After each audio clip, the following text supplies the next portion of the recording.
to supporting their cause. Those who didn't became targets themselves. The Russian diplomat, General Maevsky, wrote, "The unarmed Armenian villagers were forced to help the armed rebels at the cost of their blood." Akdamar Island, surrounded by Lake Van, was a major base of operations for the Armenian revolutionaries. From this Armenian church, they masterminded attacks against Muslim villages, provoking them to retaliate. The rebels attacked policemen and other local officials. Their favorite targets were Kurdish villages. Armenians and Kurds had a long history of squabbling over land. This bad blood exploded into violent massacres. The Armenian revolutionaries, sometimes using them, but mainly using their own men from Russia, came in and began to attack Kurdish tribes. Now, why in the world would, say, 30 people attack a large Kurdish tribe? The reason is to spark reprisals. You attack a Kurdish tribe, which is armed, which is dangerous. You kill a number of their people that are off herding sheep. You attack a village that isn't protected at the moment. You do something that will allow you to cause a problem and then to escape. The Kurds were not a people to sit still in the face of provocation. They began to kill Armenians. There was a great hostility between Kurds and Armenians in some parts of eastern Anatolia. And when the Kurds were brought into the Ottoman Empire, the military forces of the Ottoman Empire, this created a situation where there was a lot of tension between Kurds and Armenians in eastern Anatolia, which could be used by the central government sometimes for their own purposes, the purposes of the Central Ottoman state, and on other occasions it got out of hand. To the rebels, it didn't matter whether innocent Armenians were being slaughtered. Provocation was their goal. If enough Armenians were killed, then surely Russia would send in its troops, or Great Britain, or France. In Istanbul, the Armenian Revolution gained valuable allies, the Armenian patriarchs, chief religious leaders of their people. They supported the fight for an Armenian homeland. It was in their best interest to do so. And the patriarch went on, if you try to set up some kind of national unit, then there will be a horrible backlash from the Turks. So you mustn't do it. Just wait, and nobody will come in to save you, especially not the Russians. They don't like us. Now, what is the nationalists' response to their patriarch? They shoot him. The ends continued to justify the means as Armenians took their fight to Istanbul. On August 24th, 1896, a group of Armenian rebels took over the Ottoman Bank, chief symbol of the empire's wealth. The incident sparked a riot in the city. About 400 Muslims and 1,700 Armenians died in the violence.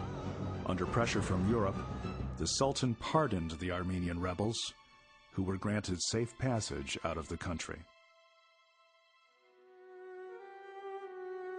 Sultan Abdul Hamid II, who had been in power for nearly 20 years, was angered by the rebels and their acts of terror, and worried that the great powers might intervene in the situation. He ordered his forces to put down the rebellion. The Ottoman army, including Kurdish units known as the Hamidiya, launched a merciless attack against Armenian communities. Some of their victims undoubtedly were revolutionaries. Most of them were not. From 1895 to 1897, thousands of Armenians were massacred in eastern Anatolia. These massacres were seen as, in a sense, a warning to the Armenians not to organize further and go in the direction that they'd been going before, challenging the Ottoman government, and to put aside their demands for reforms, which were feared ultimately would lead to demands for autonomy and independence. In fact, the Hunchakian Party's plan did include ultimately independence for the Ottoman Armenians. Despite the massacres, Armenian rebels such as General Antranik kept up the fight. From 1901 to 1904, his forces attacked and killed thousands of innocent Muslims.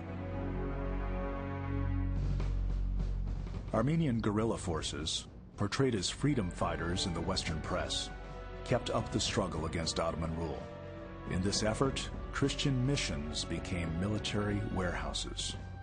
These missionary schools started to serve like fortresses for the Armenians. They were able to hide their arms, ammunitions in these schools, and receive orders from their leaders, from the Revolutionary Committee leaders through these schools.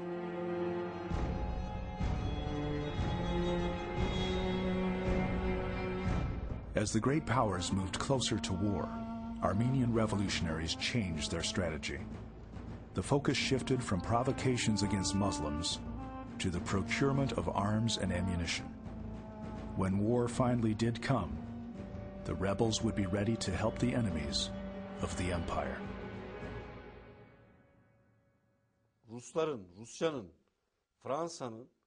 One will find a lot of information and documents on the role of Russia, Great Britain, and France in Armenian rebellions in Anatolia. Their role in organizing and arming Armenian revolutionary bands, forming brigades of Armenian volunteer fighters who they let fight against the Ottoman army. In 1908, radical change swept across the Ottoman political landscape. On July 23rd, the Sultan was forced from power by the Committee of Union and Progress, a coalition of reform-minded politicians and military leaders.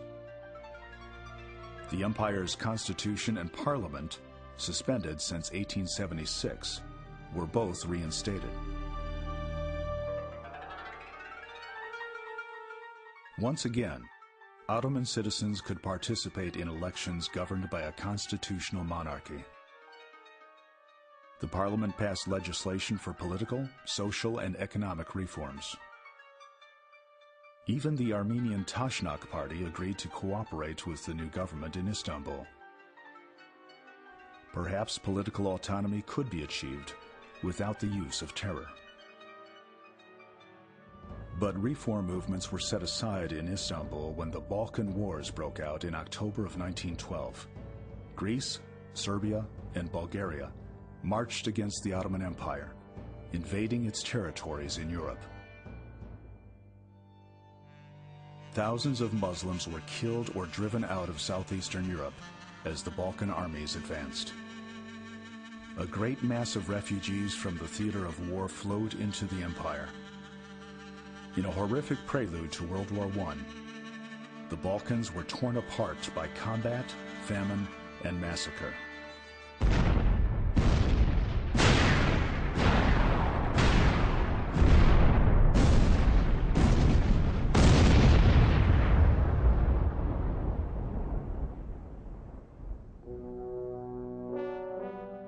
In Istanbul, another political force had been gaining momentum, the Young Turk movement. It supported the empire's military leaders, and the Ottoman government became a dictatorship in early 1913, led by a triumvirate of men. Minister of War, Enver Pasha. Minister of Interior, Talat Pasha. And Minister of the Navy, Cemal Pasha. Under their rule, social and political reform continued, even as the empire drew closer to its own demise. The head of the Armenian national delegation, Bogos Nubar, still managed to negotiate some reforms for the Armenian people. But these promises were shattered by the outbreak of World War I. In August 1914, the war that Europe had been waiting for finally arrived. Great Britain, France, and Russia lined up against